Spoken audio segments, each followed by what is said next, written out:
পর্দা কিন্তু কোন অংশে দুজনকে আল্লাহ তাআলা হুকুম করে দিয়েছেন। এই আপনি আবার যান কোথায়? আপনিও যাচ্ছেন নাকি? আমার ভাইয়েরা, পর্দা করা ফরজ। যেই কাজ করতে গেলে পর্দা থাকবে না সেই কাজ আমার আপনার যাওয়া যাবে না। আল্লাহ তাআলা পর্দার ব্যাপারে এত শক্ত হুকুম দিয়েছেন। আমার নবীজি পর্দার ব্যাপারে খুবই হার্ড ছিলেন, খুবই জায়গায় শক্ত ছিলেন। চোখের পর্দা, কানের পর্দা, কথার পর্দা, দেহের পর্দা, সব পর্দাগুলো ঠিক রাখতে হবে। আমার বন্ধুগণ, এই দুনিয়াতে যে মা পরপুরুষ থেকে নিজের সৌন্দর্যকে হেফাজত করবেন, আল্লাহ তাকে জান্নাতটাকে প্রাচীর করে দিয়ে তার জন্য জান্নাতের দরজা খুলে দিবে। আল্লাহ তুমি এলাকার সকল মাকে যেই পর্দা করলে জান্নাত পাওয়া যাবে এমন পর্দা করার তৌফিক দাও। এখন পর্দা করার জন্য যে বোরকা বের হইছে, ওরে বাপ রে বাপ, ওটা কি বোরকা? ওটা কি বোরকা বলে? বোরকা কাকে বলে? বোরকা হলো, বোরকার কালার হবে সাদা না কালো? ডিজাইন না ডিজাইন ছাড়া? টাইট না ঢিলা? এখন কি সব তার উল্টা। বোরকা তো আসি, বোরকার গায়ে আবার বোরকার উপর দিয়ে আবার আয়না লাগানো। আয়না মানে আসল।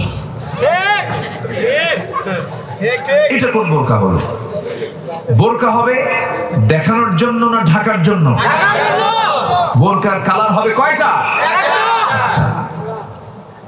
এখনকার মেয়েরা আবার উপরে ওড়না লাগায়, সে ওড়নার উপরে ভাঁজ দিতে দিতে উটের পিঠের মতো, উটের কি পিঠের মতো করে ফেলে না।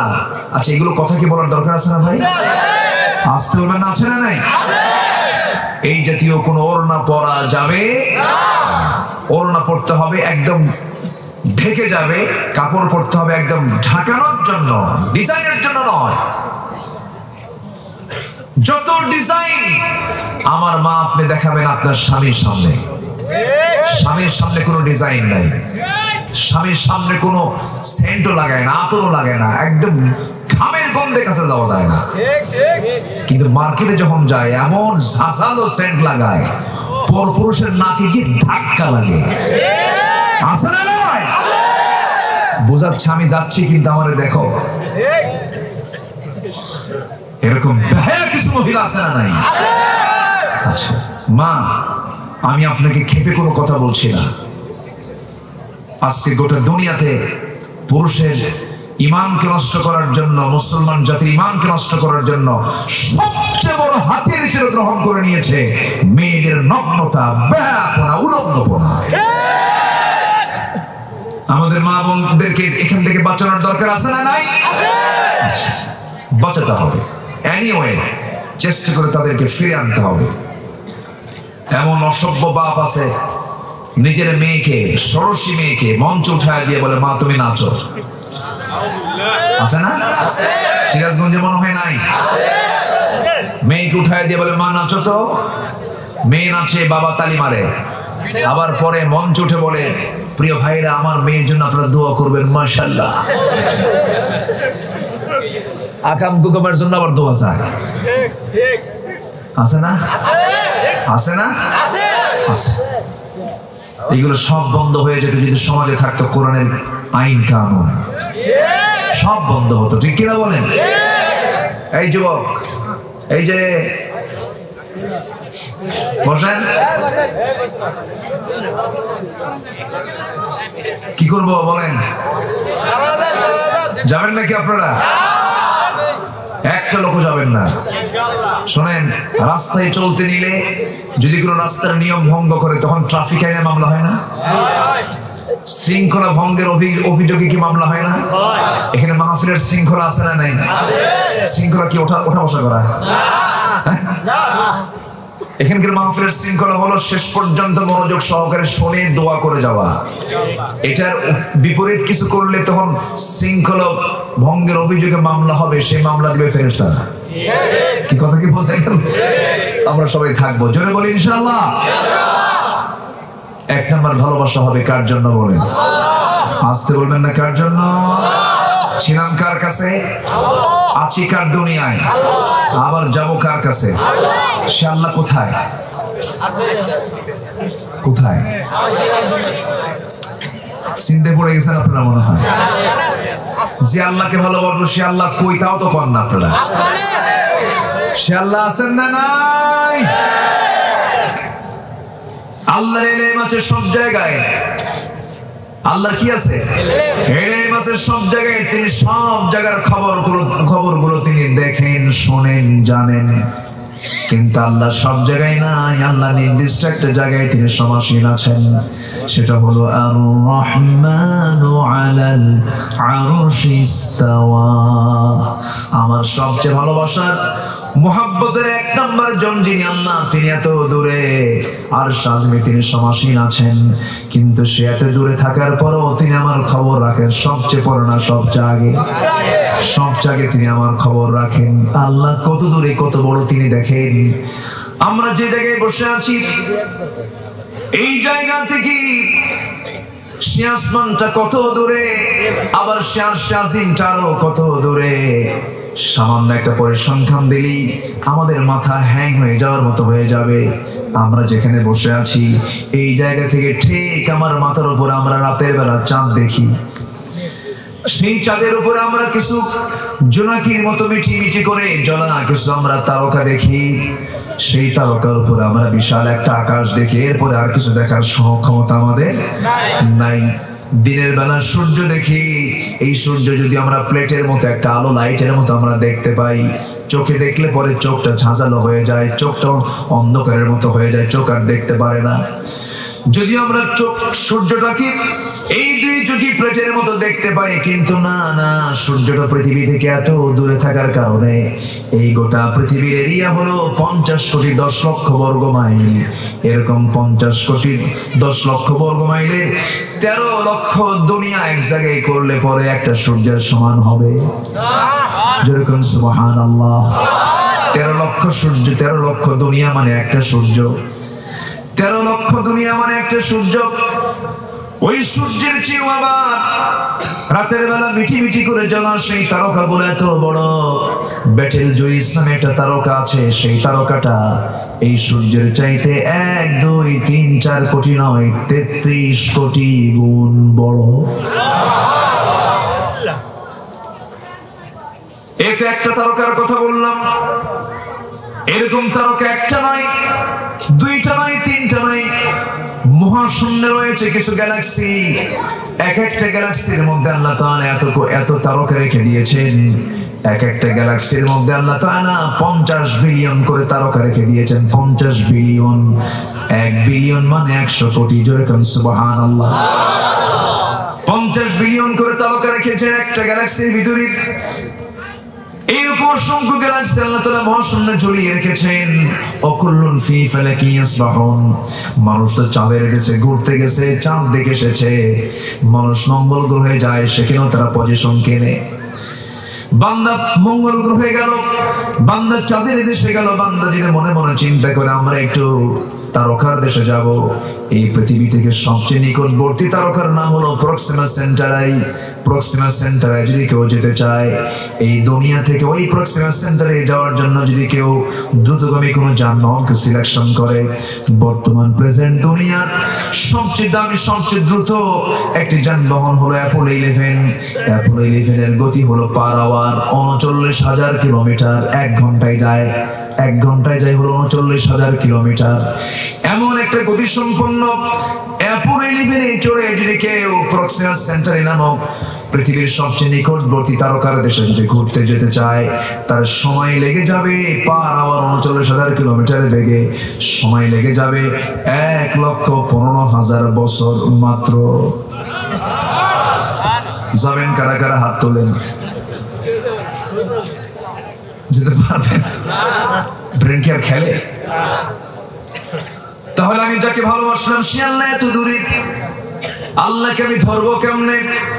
আল্লাহকে আমি কাছে নেব কেমনে? আল্লাহকে আমি এত মহব্বত করে কাছের মধ্যে নেব কেমনে?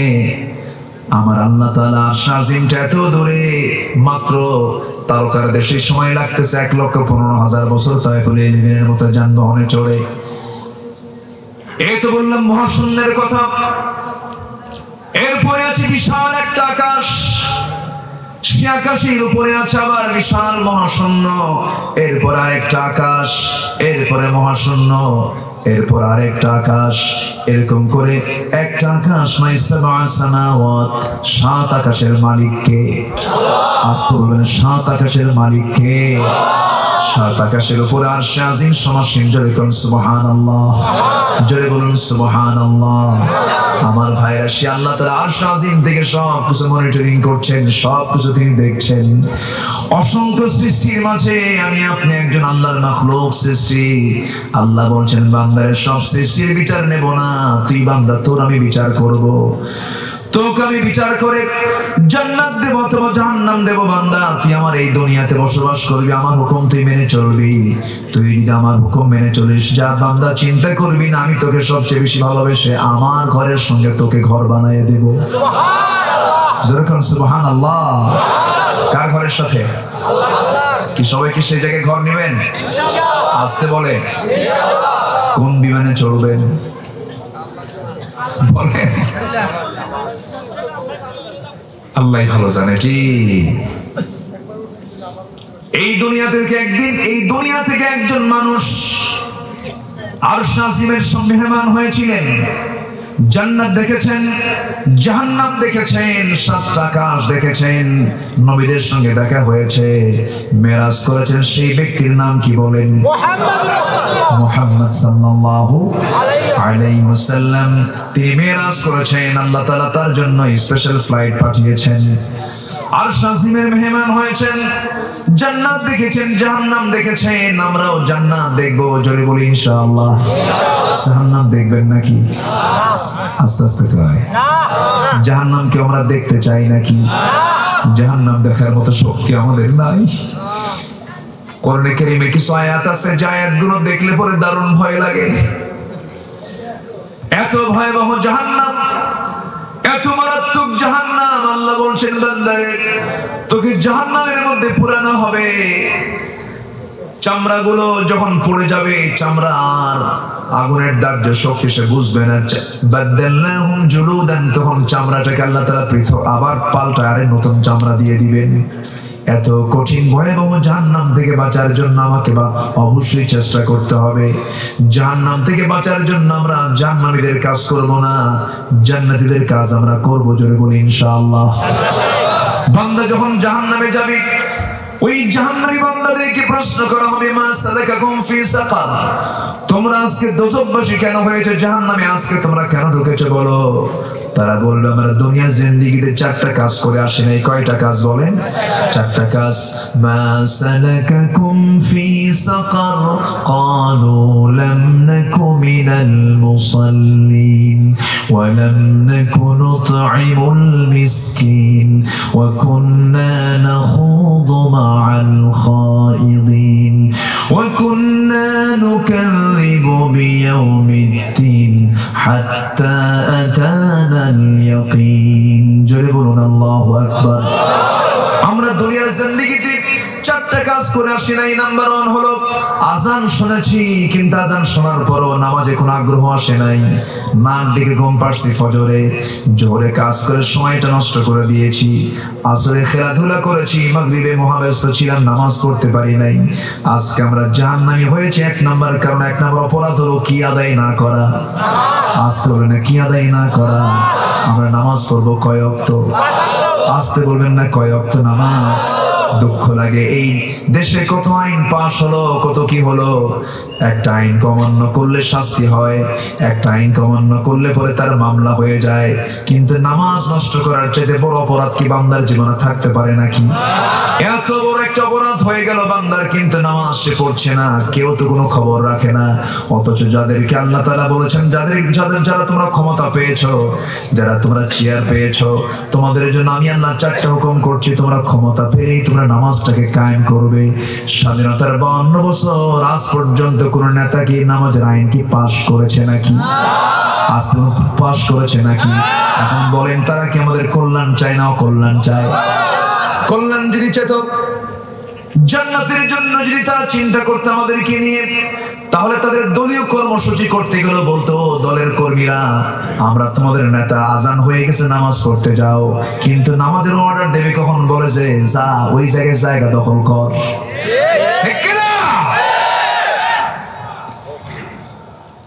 আমার ভাইয়েরা, আমার বন্ধুগণ, দেশটা আজকে কোথায় চলে গেছে একটু কান লাগাবেন, মনক্ষুণ্ণ হবেন না।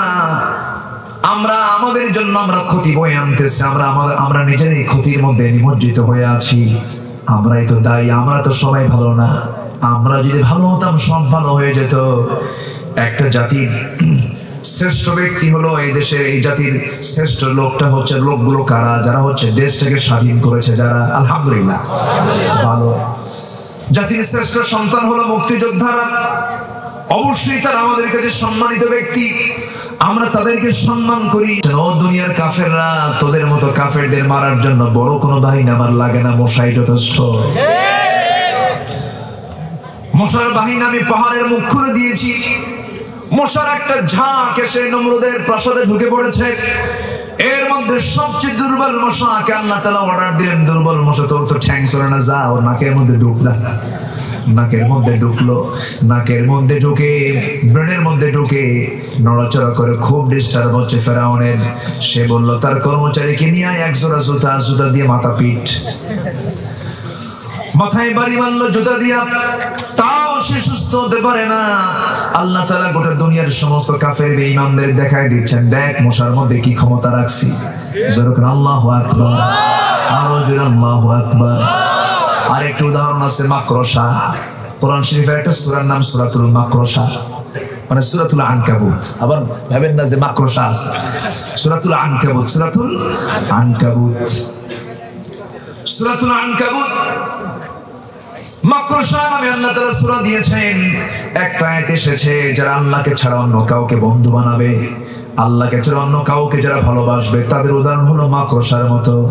মাকড়সার বাসা, পৃথিবীর যত বাসা আছে এর মধ্যে সবচেয়ে সবল না দুর্বল? সবচেয়ে সবল না দুর্বল? তবে দেখতে সুন্দর না সুন্দর?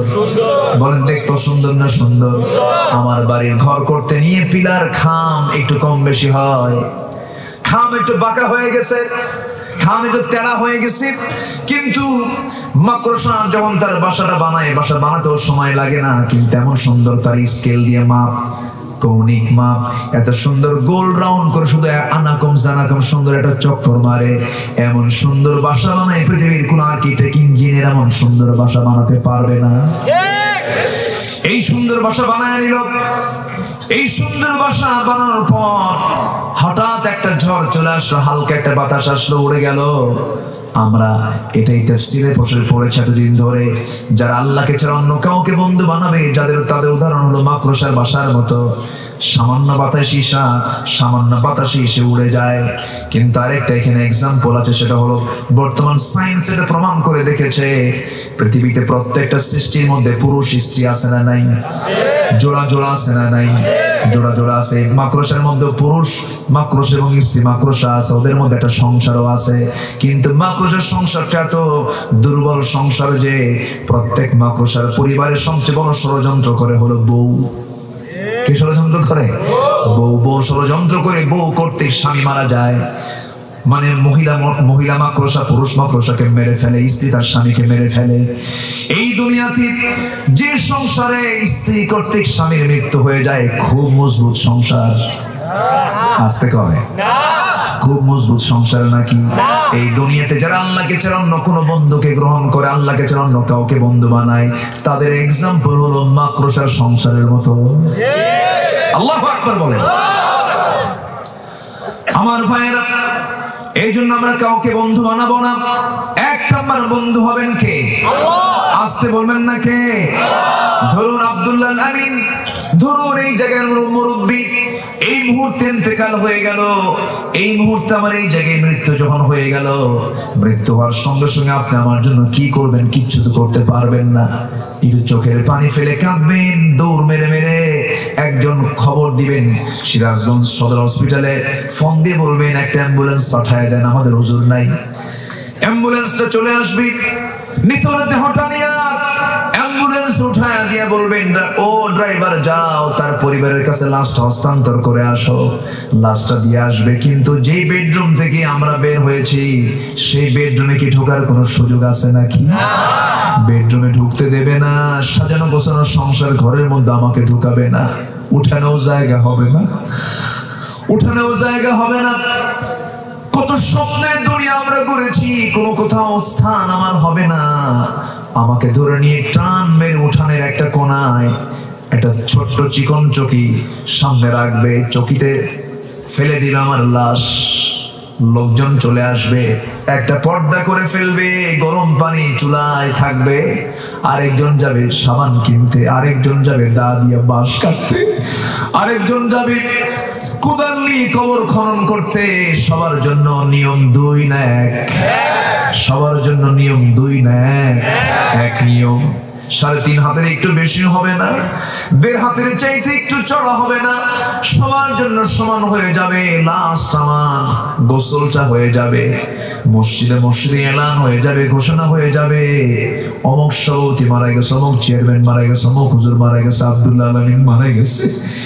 সব লোকজন চলে আসবে, জানাজায় হাজির হয়ে যাবে। এই মঞ্চে বসে এই সিরাজগঞ্জের একজন বক্তা রেজাউল করিম কাউসারি ভাই, নাম শুনেছেন কিনা জানি না, এই মঞ্চে বসে কথা বলতে বলতে ঘাড় মোটকে মারা গেছে। এই তো দুনিয়ার নিয়ম। শ্রোতাগুলো শূন্য 2 ঘন্টা, এরপরে দেখে আমাদের বক্তা লাশ হয়ে গেছে। এরকম করে সবার একদিন লাশ হতে হবে কিনা বলেন? সবার হতে হবে লাশ। আমার ভাইয়েরা, দিন শেষে কেউ না, জানাজা হয়ে যাবে, লোকজন আমাকে টেনে হেঁচড়ে নিয়ে যাবে কবরের দিকে। সন্তানটা তাড়াতাড়ি বলবে, তাড়াতাড়ি লাশ দাফন করে দাও, গন্ধ হয়ে যাবে। আমাকে কবরে রেখে আসবে। কবরে রেখে আসার পর সব দুনিয়ার মানুষ দুনিয়ার কাজে ব্যস্ত হয়ে পড়বে। দিন শেষে বন্ধু কেউ নাই, বন্ধু আমার একমাত্র কেবলমাত্র কে? জোরে বলুন কে? আমার একমাত্র বন্ধু আল্লাহ। আমার মার পেটে আমাকে খাইয়েছেন আল্লাহ, রুহের জগতে আমাকে দেখেছেন আল্লাহ। আমি আবার কবরে চলে যাব, কবরে দেখবেন আমার আল্লাহ। এখানে যে আমরা বসে আছি, আমার নাকের মধ্যে খাবারগুলো দয়া করে তুলে দিচ্ছেন কে বলেন? আল্লাহ। সব তো আল্লাহ করেন ভাইরা আমার। সে আল্লাহকে আমরা বন্ধু বানিয়ে নেব, আল্লাহকে আমরা কাছে টেনে নেব। আল্লাহকে আমরা যদি প্রকৃত বন্ধু বানিয়ে নিতে পারি, পৃথিবীর কোন শত্রু আমার সঙ্গে জিততে পারবে না। আমার বন্ধু 1 নম্বর কে বলেন? আসতে বলবেন না কে? এই জন্য সে আল্লাহকে খুশি করার জন্য 1 নম্বর কাজ হলো জাহান্নামে যাবে বান্দা। 1 নম্বর অপরাধ হলো কি না? আদায় না করা, নামাজ আদায় না করা। 5 ওয়াক্ত নামাজ পড়বেন কারা কারা? একটু হাত তুলে দেখান। জোরে বলি আল্লাহ আমাদেরকে 5 ওয়াক্ত সালাত আদায় করার তৌফিক তুমি আল্লাহ দিয়ে দাও। জোরে বলি আমিন। আরো জোরে আমিন, আরো জোরে আমিন। আমার ভাইয়েরা, আল্লাহর ভালোবাসা সবার আগে। নাম্বার 2 হচ্ছে আল্লাহর মহব্বতের পর নবীর মহব্বত থাকতে হবে।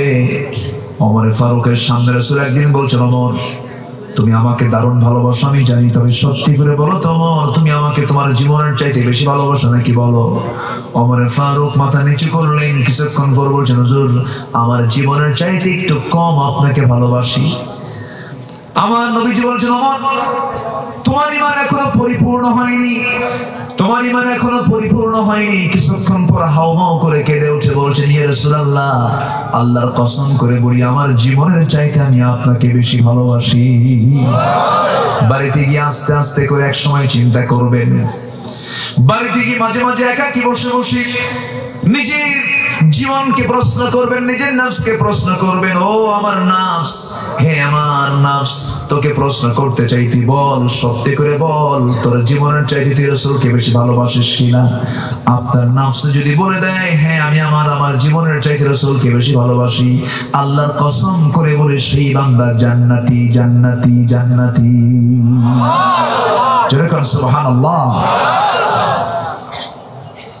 আমার ভাইয়েরা, নবীর প্রতি ভালোবাসা সাহাবীরা কি পরিমাণ দেখিয়েছেন দেখেন। নবীর প্রতি ভালোবাসা সাহাবীরা কি পরিমাণ দেখিয়েছেন দেখেন। বদর যুদ্ধের ময়দান, যুদ্ধ শুরু হয়ে গেছে। উহুদ যুদ্ধের ময়দান, যুদ্ধ শুরু হয়ে গেছে। ফোন আসছে মনে হয়, বন্ধ করে ফেলছেন। জি, ফোন ছাড়া তো উপায় থাকে না, তাই না? ফোন লাগে। কি কষ্ট হচ্ছে আপনাদের? দোয়া করে দেব। বাড়ি যাবেন না আপনারা? বাড়িও যাবেন না? আচ্ছা, ফজর নামাজ পড়ে একবারে? আচ্ছা, ফজর পড়বেন এখানে। মাহফিল কমিটির লোকেরা সবাই কাঁথা লেপ দিয়ে, আমি চলে যাবো। খুব ভালো। সিরাজগঞ্জে গেদা বলে না, কি বলে?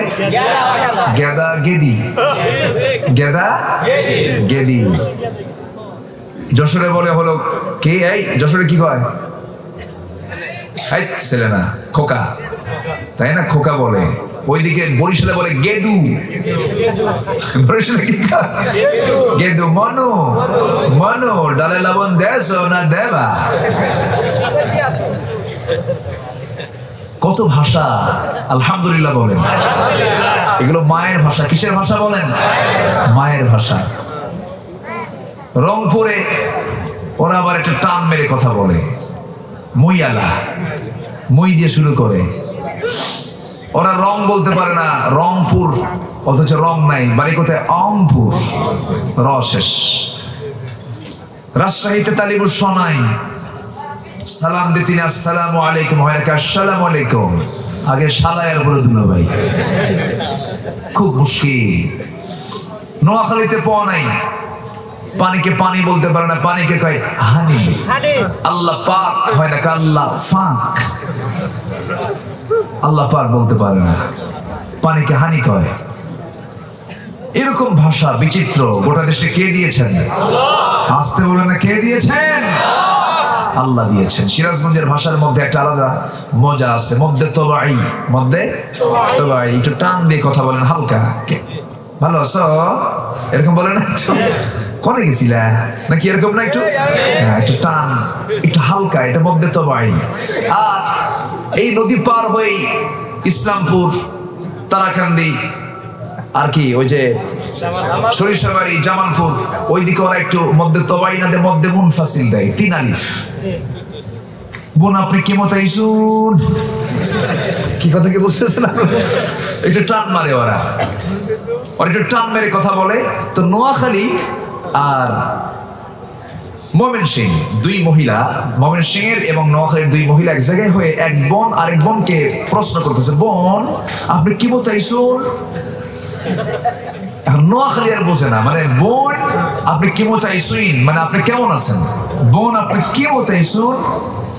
নোয়াখালী খিতা কই কেমতাইছেন, কথা বলছেন না?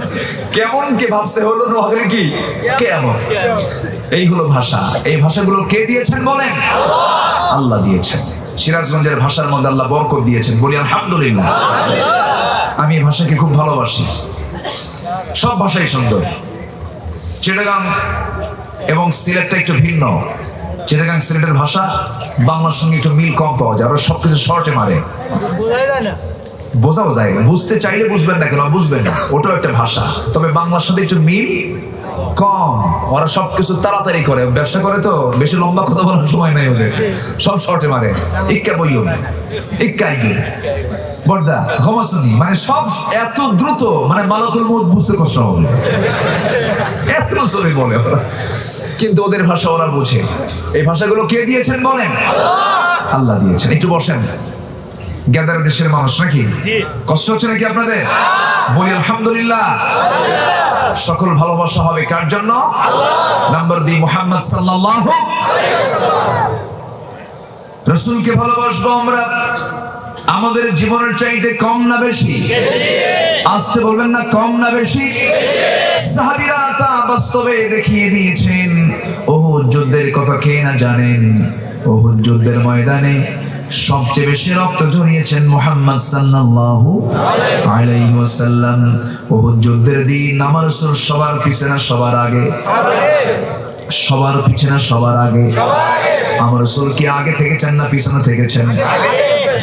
নবীজি নামাজেও আগে, জিহাদে আগী সকল আঘাত তিনি নিজেই সহ্য বরণ করে নিয়েছেন, সব তিনি বরণ করে নিয়েছেন। কিন্তু আজকের সমাজের কিছু নেতাগুলো সুসময় আগে খুঁজে পাওয়া যায়, দুঃসময়ে খুঁজে পাওয়া যায় না। আসতে বলেন কেন, ঠিক কিনা বলেন?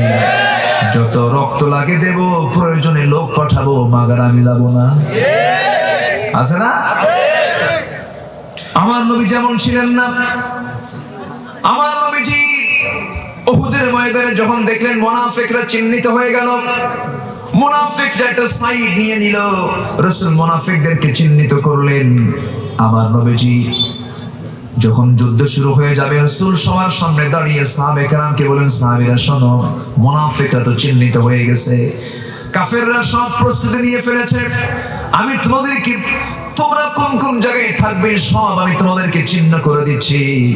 সাহাবে কেরামকে একটা টিম করে দিলেন, সবাইকে নির্দিষ্ট জায়গায় তাদেরকে দাঁড়িয়ে দিলেন।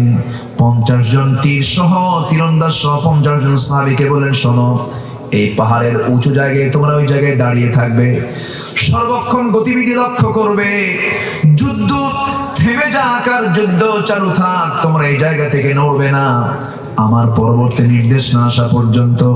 এই কথা বলে তাদের 50 জনকে এক্সট্রা করে রেখে দিলেন। যুদ্ধ শুরু হয়ে গেছে, সেই যুদ্ধের প্রাথমিক পর্যায়ে মুসলমানদের বিজয় নিশ্চিত হয়ে গেছে। এমন সময় হঠাৎ করে যুদ্ধ থেমে গেছে মনে করে সাহাবীরা অস্ত্র টস্ত্র রেখে সবকিছু রেখে তারা ইজি হয়ে বসে আছেন। ওইদিকে বেশ কিছু কুরাইশদের মধ্যে থেকে একটা বিশাল অংশ, বিশাল গ্রুপ একটা চিকন পথ দিয়ে গলি পথ দিয়ে রওনা দিয়ে দিয়েছে।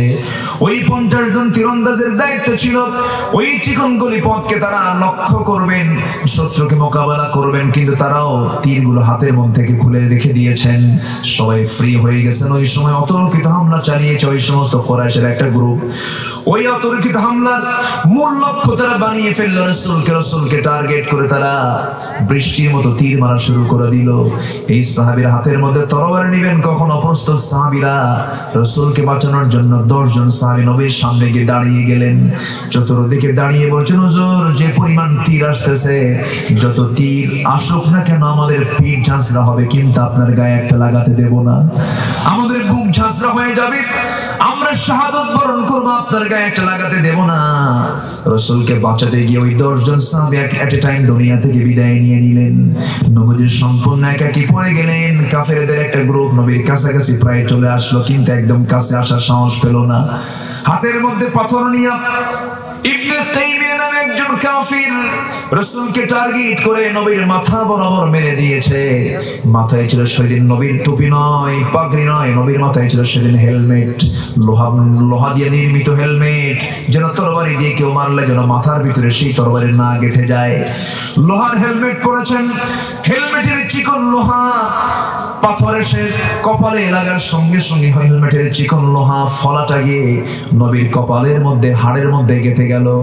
আরেকটা আঘাত আসলো, আরেকটা পাথর মারলো তার মুখ বরাবর, শিরস্ত্রাণের চিকন লোহা নবীর গালের মধ্যে গেঁথে গেল।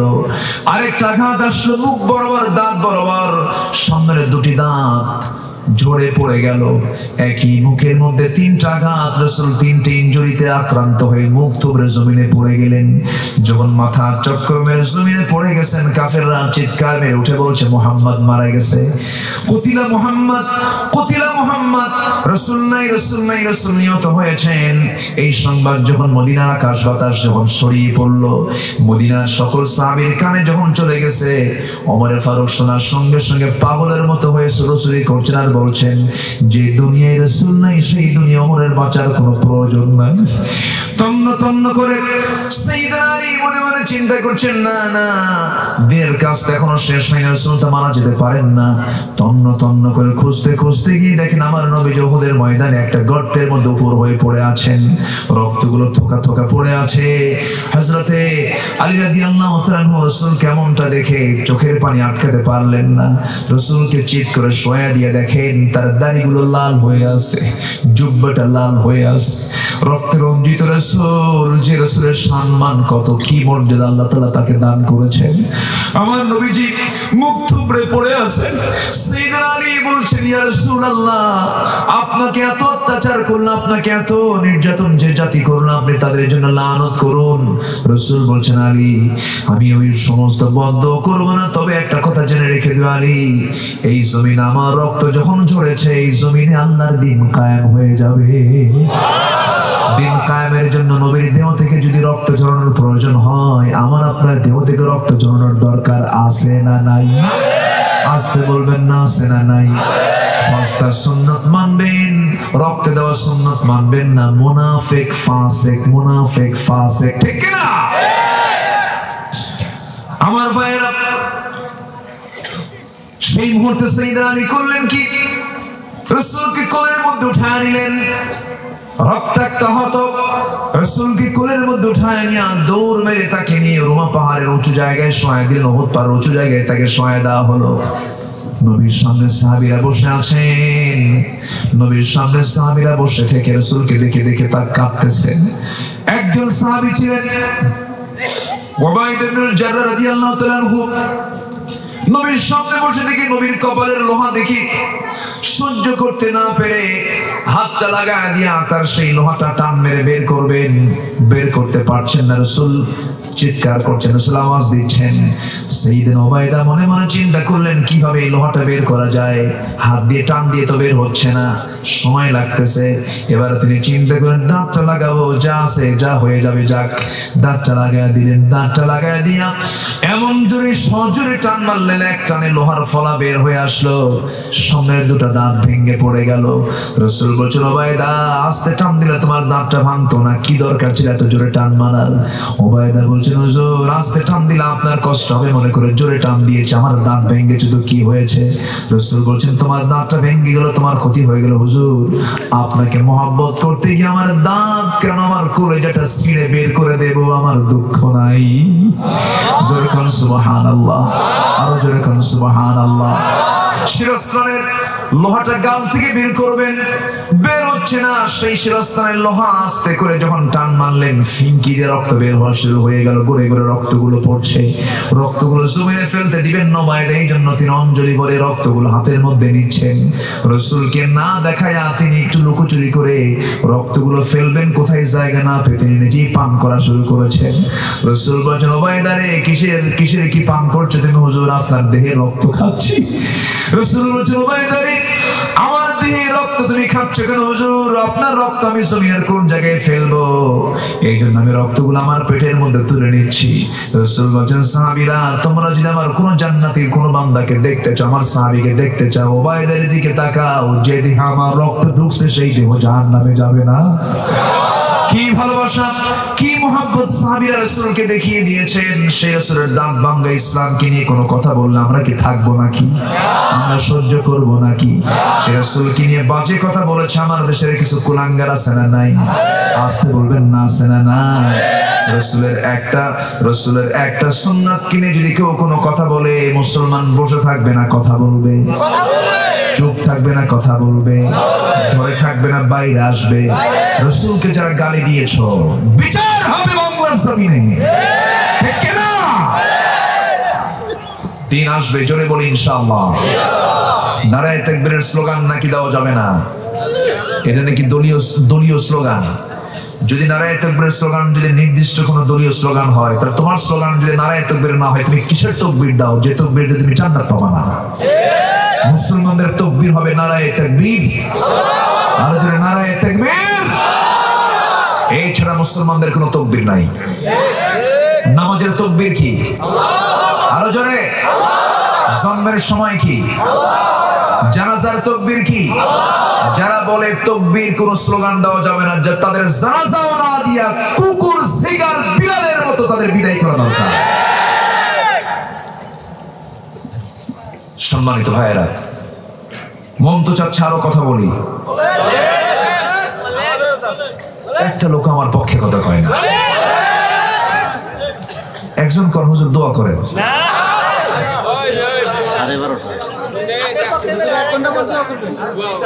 জি বলি আলহামদুলিল্লাহ, জি জোরে বলি আলহামদুলিল্লাহ। কি করবো বলেন? আপনি বললেন চালিয়ে যান।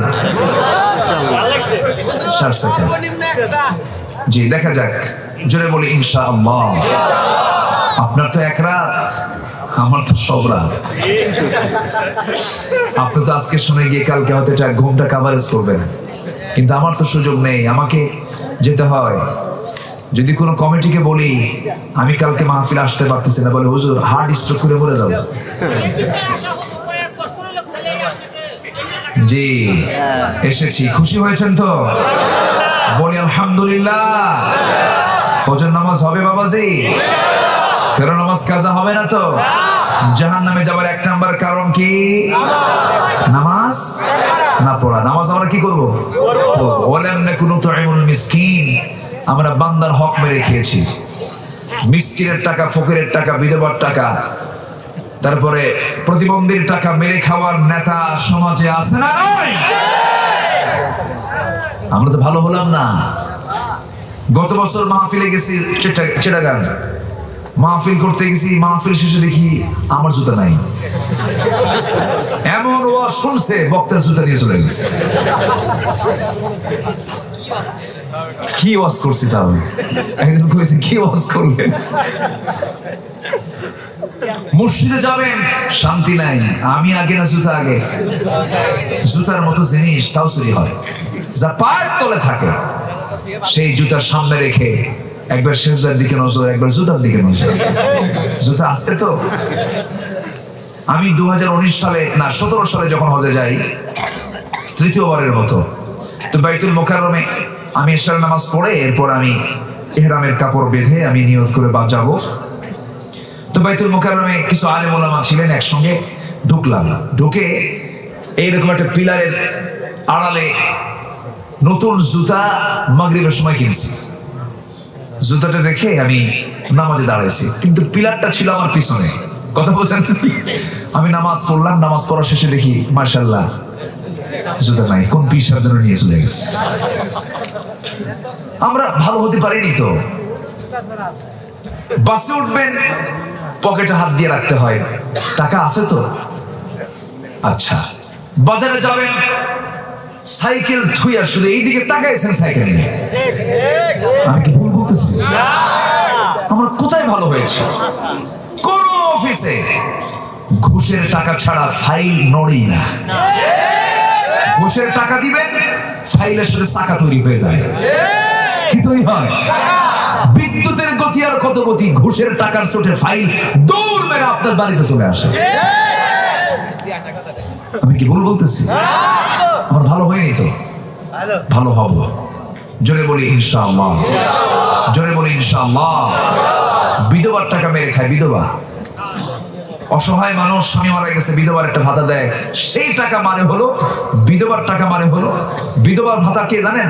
বিধবার ভাতার তালিকায় হলো চেয়ারম্যানের বউ। কি কথা কি বুঝতেছেন আপনারা? চেয়ারম্যানের বউ কেমন? চেয়ারম্যান থাকতে কি বিধবা হয়? হয়। এরকম করে লোপাট অন্যায় আচরণ আছে না নাই বলেন? রাস্তার কাজ শুরু হয় একদিক থেকে, আরেক দিকে শেষ না হতে এদিকে চামড়া নাই। আমি কি ভুল বলছি? বাজেট হয় 16 আনা, কিন্তু কাজ হয় যে আনা হোক। এই হলো অবস্থা। সব ঠিক হয়ে যাবে যদি আমরা আমাদের ভালোবাসাগুলোকে ঠিক করে নেই। এক নাম্বার মহব্বত করবো আমি কাকে? আল্লাহকে মহব্বত করতে গেলে আমি কি এরকম দুর্নীতি করতে পারবো? অন্যায় করতে পারবো? হারাম খেতে পারবো? হালাল ছাড়া অন্য কোনো পন্থায় যেতে পারবো? পারবো না। তাহলে এক নাম্বার মহব্বত হবে আল্লাহর জন্য, নাম্বার 2 হলো নবীর জন্য। এখন আসেন আমরা আয়াতের সঙ্গে একটু মিল ঝাল করে নেই। সূরা তাওবার মনে আছে নাকি? কয় নাম্বার আয়াত বলেন? 20-24। হ্যাঁ, এই যে ছোট্ট একটা ছেলে, সে মাথায় রেখেছে হুজুর তো আপনি লাইনে যান নাই এখনো। সূরা তাওবার 23-24 আল্লাহ রাব্বুল আলামিন সুন্দর করে বলছেন, লা তাত্তাখিযু আবাআকুম ওয়া ইখওয়ানাকুম আউলিয়া ইন ইসতাহাব্বুল কুফরা আলাল ঈমান ইমানদারেরা তোমরা কখনো তোমাদের বাপ এবং ভাইদেরকে বন্ধু বানায়ো না। যে বাপ ভাই তারা কুফরকে ঈমানের উপরে প্রাধান্য দিয়েছে, কুফরকে ঈমানের উপরে প্রাধান্য দিয়েছে, মানে ঈমান বাদ দিয়ে তারা কুফরকে ধরেছে। যদি তোমাদের বাপ হয় ভাইও হয় তাদেরকে তোমরা বন্ধু হিসেবে গ্রহণ করতে যেও না। যদি গ্রহণ করতে যাও ফাউলাইকা হুমুয যালিমুন, এরা হবে জালিম। এরা হবে কি? জালিম। কিন্তু দুঃখ লাগে একই পরিবারে একই বাবার 4 সন্তান, 4 ভাই 4 দল করে। আছে না নাই? দেশে যত দল আছে সব দলে এক বাড়ির মধ্যে কি ইমানদার পাকা, যত দল সব দল এক বাড়ির ভিতরে আছে। যে দল ক্ষমতায় থাকে সেই ভাইটাকে ডাক দিয়ে বলে, ভাই শোনো 5 বছর আমাদের 3 জনকে চালাও, আমরা যখন ক্ষমতা আসবে তখন তোমাকে আমরা চালাবো। আছে না? আসতে বলবেন না, আছে না নাই? এটা হচ্ছে টাটকা মুনাফিক। কি মুনাফিক বলেন? টাটকা মুনাফিক এগুলো। আমার ভাইয়েরা, এখানে আল্লাহ তাআলা বাপ ভাই কি মানা করে দিয়েছেন। তোমার ভাই যদি কুফরকে যদি ঈমানের উপরে প্রাধান্য দিয়ে দেয়, সেই বাপ ভাইকে তুমি বন্ধু বানাতে পারবা না। যদি বানিয়ে ফেলো তোমার জন্য এটা জুলুম হয়ে যাবে, তুমি জালেমদের কাতারভুক্ত হয়ে যাবে। দ্বিতীয় আয়াতে আল্লাহ তাআলা 8টা ভালোবাসার শ্রেণী উল্লেখ করেছেন। কয়টা বলেন? 8টা ভালোবাসার শ্রেণী উল্লেখ করেছেন। 1 নাম্বার হলো বাপ, নাম্বার 2 হলো ছেলে, নাম্বার 3 হলো ভাই, নাম্বার 4 হলো স্ত্রী, আবাউকুম ওয়া আবনাউকুম ওয়া ইখওয়ানুকুম ওয়া আজওয়াজুকুম ওয়া আশিরাতুকুম, নাম্বার 5 হলো তোমাদের আত্মীয় স্বজন, 6 হলো তোমাদের মালামাল, 7 হলো তোমাদের ব্যবসা বাণিজ্য, 8 হলো তোমাদের মনের চিত্ততা মিটিয়ে দেয় তোমাদের বাসস্থান। এই 8টা জিনিসের যে ভালোবাসা তোমাদের মধ্যে আমি আল্লাহ দিয়েছি, তোমাদের যে ভালোবাসা সৃষ্টি হয়েছে, এই সকল 8টা ভালোবাসার চাইতে বেশি ভালোবাসতে হবে 3 জনকে, 3টাকে। নাম্বার 1 হলো আল্লাহ, নাম্বার 2 হলো মুহাম্মদ সাল্লাল্লাহু আলাইহি ওয়াসাল্লাম, আর নাম্বার 3 হলো জিহাদিন ফি সাবিলি। কার পথে জিহাদ করা? আল্লাহ। আসতে বলুন না, কার পথে জিহাদ করা? জিহাদের অর্ডার দিয়েছেন কে?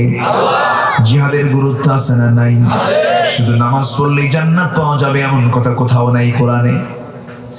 সরাসরি আপনি একটা আয়াত দেখাতে পারবেন না নামাজ পড়লে আমি তোমাকে জান্নাত দিয়ে দেব, তা আল্লাহ তাআলা কোথাও বলেন নাই। তবে একটা জায়গায় বলেছেন, সেটা হলো তুমি যদি এই কাজটা করতে পারো আমি তোমাকে জাহান্নাম থেকে বাঁচিয়ে তোমাকে জান্নাত দিয়ে দেব। সেই কাজটা কি সবাই কি শুনবেন নাকি? শুনবেন? আদুল্লুকুম আলা তিজারাতিন তুনজিকুম মিন আযাবিন আলীম। আমি কি তোমাকে এমন একটা ব্যবসার কথা বলবো যে ব্যবসা করলে আমি তোমাকে জাহান্নাম থেকে বাঁচিয়ে দিয়ে তোমাকে জান্নাত দিয়ে দেব। তুমিনুনা বিল্লাহ, আল্লাহর প্রতি ঈমান আনবে। তুমিনুনা বিল্লাহি ওয়া রাসূলিহি, রাসূলের প্রতি ঈমান আনবে। ওয়া তুজাহিদুনা ফি সাবিলিল্লাহি বিআমওয়ালিকুম ওয়া আনফুসিকুম, জিহাদ করবে কার পথে? আল্লাহ। জান দিয়ে, মাল দিয়ে, জান দিয়ে, মাল দিয়ে। এখানে আল্লাহ তাআলা মালের কথা আগে বলেছেন, কারণ মালের মহব্বত না কমান পর্যন্ত বান্দা জান দেবে না। জানের মহব্বত, মালের মহব্বত, মালের মহব্বত যখন কমে যাবে তখন সে জান দিতে প্রস্তুত হয়ে যাবে। মালের মহব্বত যদি বেশি হয়ে যায় সে তো সহজে জান দিতে চাবে না। আল্লাহ তাআলা এই জন্য এই জায়গায় আগে মালের কথা বলেছেন। যারা মাল দিয়ে, জান দিয়ে যারা আমার পথে জিহাদ করবে আমি তাদেরকে সোজা জান্নাত দিয়ে দেব। সুবহানাল্লাহ। আমার বন্ধুগণ, ছোট্ট একটা প্রেক্ষাপট মনে পড়ে গেল। নবীজি তার জীবনে 27টি যুদ্ধের নেতৃত্ব দিয়েছেন। 10 বছরে তিনি 86টি যুদ্ধ পরিচালনা করেছেন। মক্কার 13 বছর তিনি মার দিছেন না মার খাইছেন? আস্তে কোন কেন?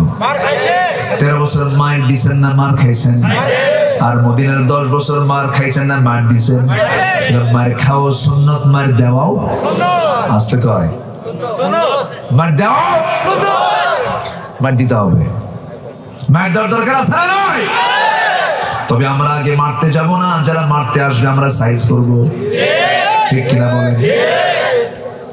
কোরআনে এগুলো আছে না নাই?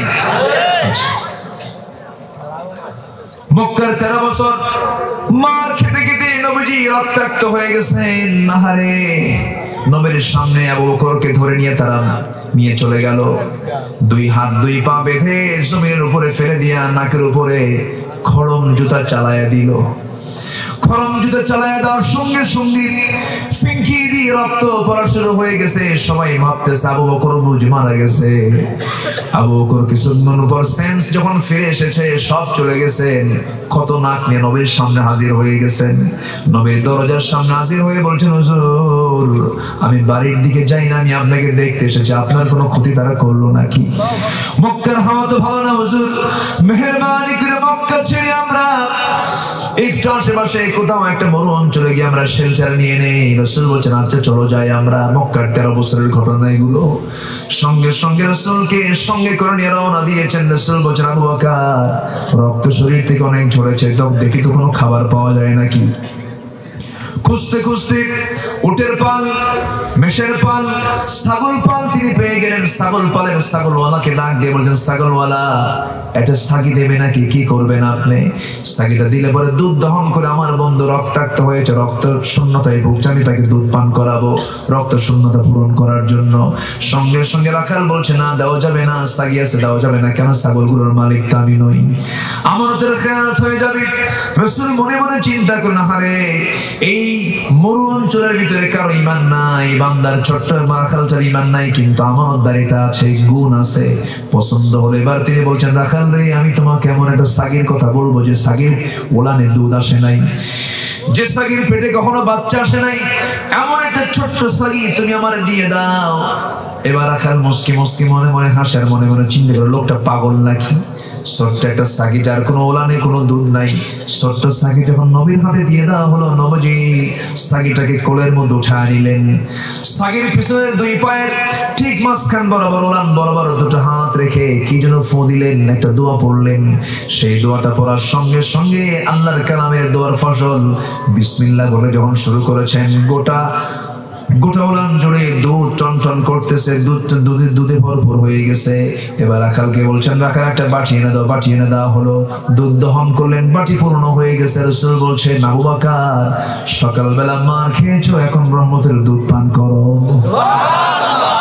বাটি ভর্তি দুধ নিয়ে বিসমিল্লাহ বলে যখন সেবন করা শুরু করলেন, এত পরিমাণ দুধ খেলেন, জীবন এত দুধ তো কখনো খান নাই, কিন্তু খাওয়ার রহস্য হলো এত খাচ্ছেন কিন্তু দুধ বাটি থেকে কমে না। রাসূল বলছেন আবু বকর খাইলা কেমন? হুজুর খাইলাম তো ঠিকই, দুধ তো কমাতে পারি না। রাসূল বলছেন কমবে না, কমবে না আবু বকর, রাখালকে দিয়ে দাও। রাখালকে দেওয়া হলো। রাসূল বিসমিল্লাহ বলে দিলেন, সেও খেলো কিন্তু দুধ কমে না। রাসূল বলছেন শোনো এই বাটির দুধ কেউ কমাতে পারবে না যতক্ষণ না ঠোঁটটা আমার না লাগবে এই বাটির মুখে। যেরকম সুবহানাল্লাহ। রাসূল খেতে না না খাওয়াতে না গে, আসতে কয় খেতে না না খাওয়াতে না গে। আজকের নেতাগুলো অধিকাংশ তারা খায় আগে না খাওয়ায় আগে, আগে খায় এরপরে খাওয়া পাইলো কিনা জানে না, খোঁজও নেয় না। আমার বন্ধুগণ এমনকি আমার রাসূল নিজে, এমনকি রাসূল নিজে আগে না খেয়ে বউটাকে আগে খাওয়াতেন। যেরকম আলহামদুলিল্লাহ। সবাই আমরা আজকে থেকে সিদ্ধান্ত নেব মাঝে মাঝে আগে বউকে খাওয়াবো। কিচ্ছু কয় না, দেখছেন চুপচাপ বসে আছে, উত্তর আর নাই। জোরে করে ইনশাআল্লাহ। বাচ্চারাও কে ইনশাআল্লাহ বিয়ে করছো, তাও কে ইনশাআল্লাহ। কারে যে খাওয়াবে আল্লাহ জানে।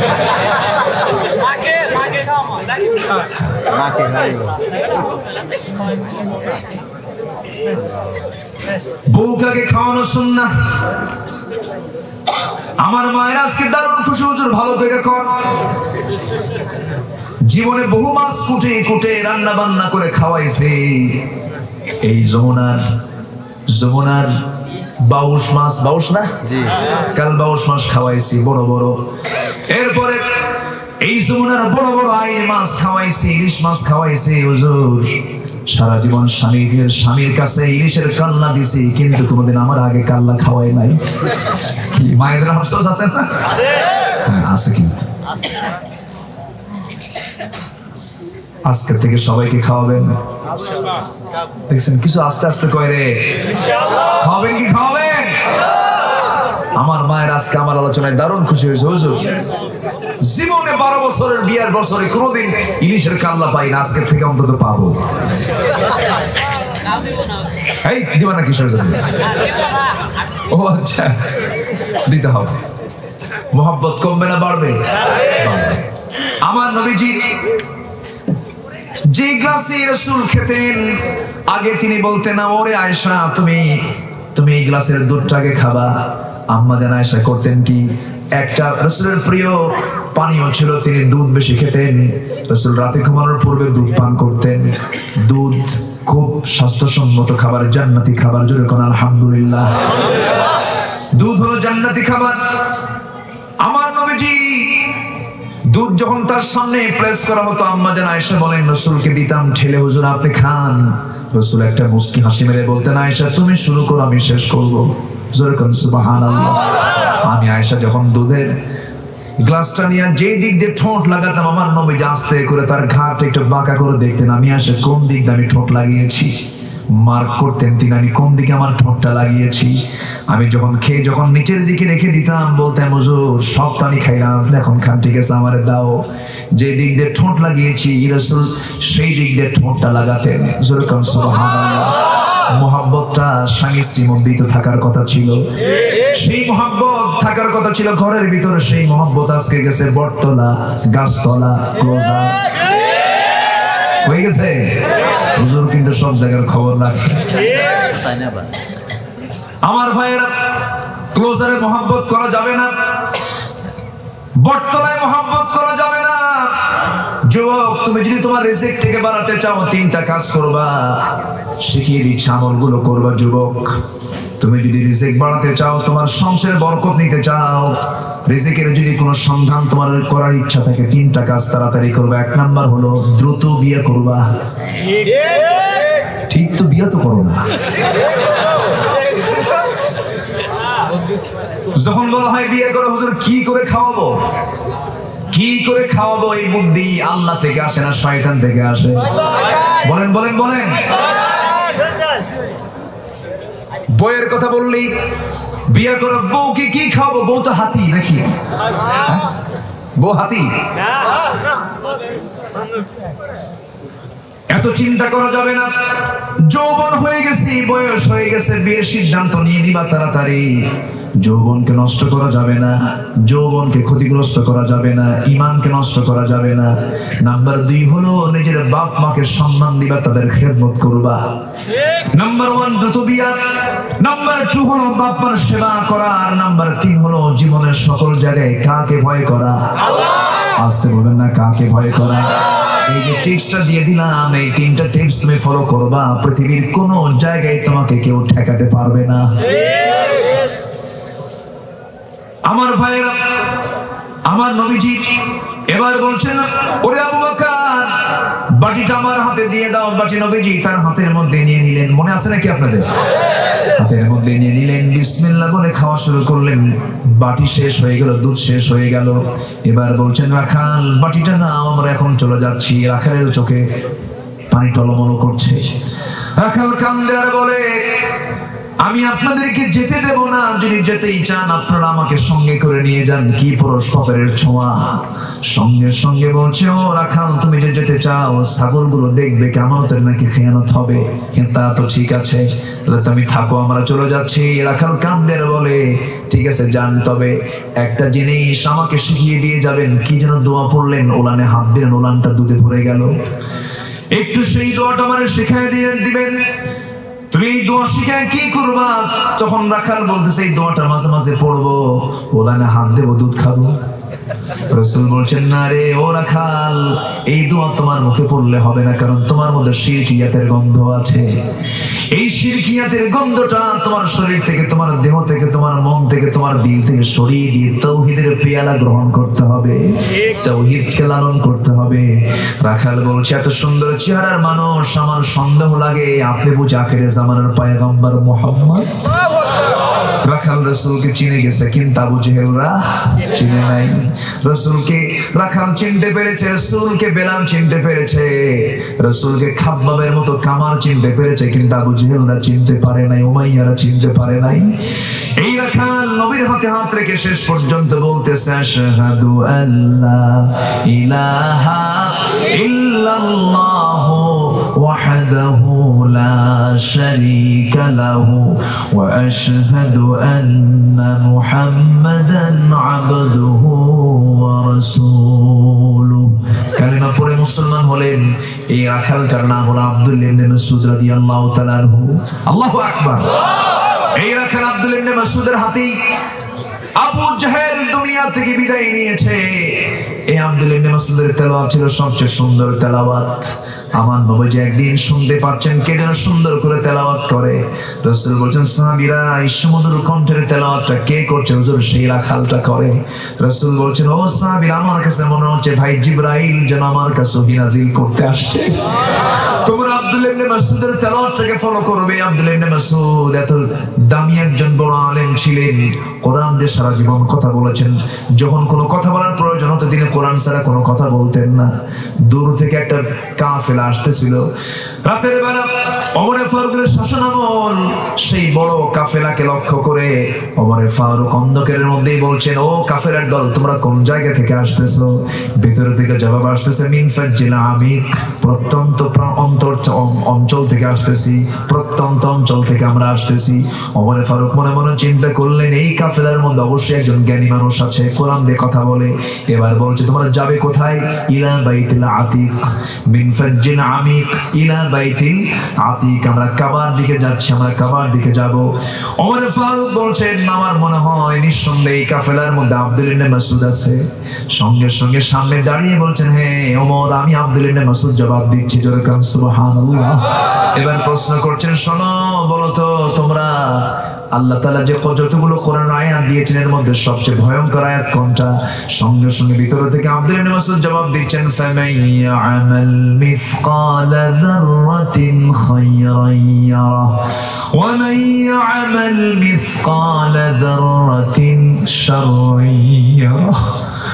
যে বান্দা দুনিয়াতে ভালো যারা পরিমাণ ভালো কাজ করবে তাও সেদিন সে দেখতে পাবে রাস্তায় চলতে নিয়ে একটা খোয়া পড়ে আছে, যার উপরে পা রাখলে মানুষের পা ভেঙে যেতে পারতো, পাটা মস্কে যেতে পারতো। আস্তে করে হাত থেকে ওটা তুলে নিয়ে পাশে রেখে দিয়েছে, এটাও সেদিন সে দেখতে পাবে। আবার সেই দিন ওই বান্দা সামান্য যে ভুলটা করেছে সেই ভুলটার দৃশ্য সেদিন সে দেখতে পাবে। কোনো আমলনামা থেকে কোনো কিছুই বাদ পড়বে না রে ভাই। এই যে কথাগুলো বলি, কথাগুলো রেকর্ড হয় কিনা বলেন? সারাদিন যে গীবতগুলো করে, গীবতগুলো রেকর্ড হয় কিনা বলেন? রেকর্ড হয়ে যায়, সবকিছু রেকর্ড হয়ে যায়। এই যে আমরা গীবতগুলো করি, কিয়ামতের দিন দেখা যাবে কিছু সংখ্যক বান্দা তার মাথার চুলগুলো টেনে টেনে নিচেই মাথার চুলগুলো টেনে টেনে নিজেই সব ছিঁড়ে ছিঁড়ে নিচের দিকে নামাবে।